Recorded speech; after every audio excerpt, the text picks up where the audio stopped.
Mirëmëngjes gjithëve, atëherë dy fjalë për Prime-in e mbrëmshëm, një Prime interesant me dinamika.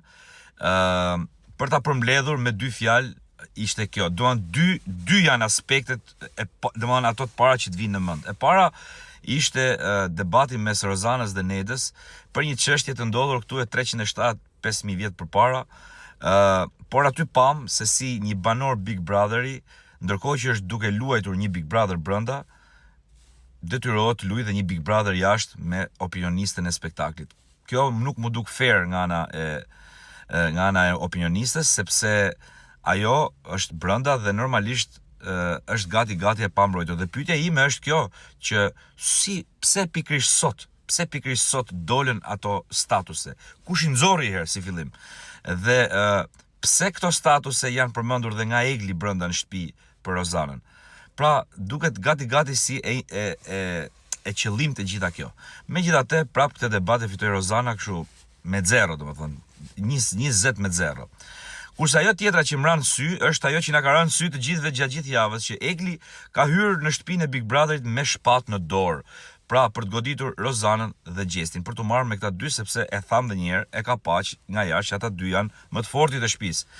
Dhe kështu doli edhe në Prime dje. Por, ndërkohë që debatin me Rozanën e humbi, një 6-0, një 10-0, u diun se çfarë, humbi dhe debatin me Gjestin, sepse Gjesti u tha dhe dje aty Gjesti s'ka nevojë të i vërtetoj asnjë gjë asaj vajzës, e kupton?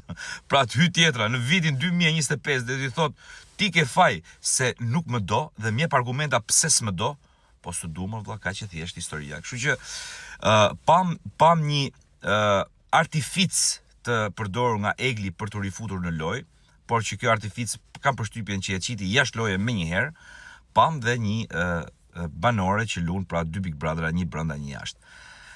Tani bëhet sa më interesante loja, sa më e ngjeshur, vin dinamikat dhe agravohen dhe keni për ta pa këtë gjën, por ajo që un kam thënë dhe një 2-3 video më përpara që kam thënë që shiko, Gjesti dhe Rozana e kanë kuptuar që janë më të fortit e shtëpisë dhe kanë kuptuar që debati mes tyre i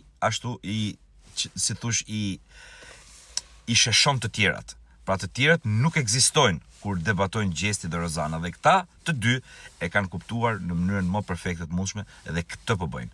Pjesa tjetër e shtëpisë pastaj mu duk pak e pa orientuar dhe shpresoj që në ditët në vazhdim të jenë akoma më in në lojë, se kështu ishin si out dje. Kështu, ciao.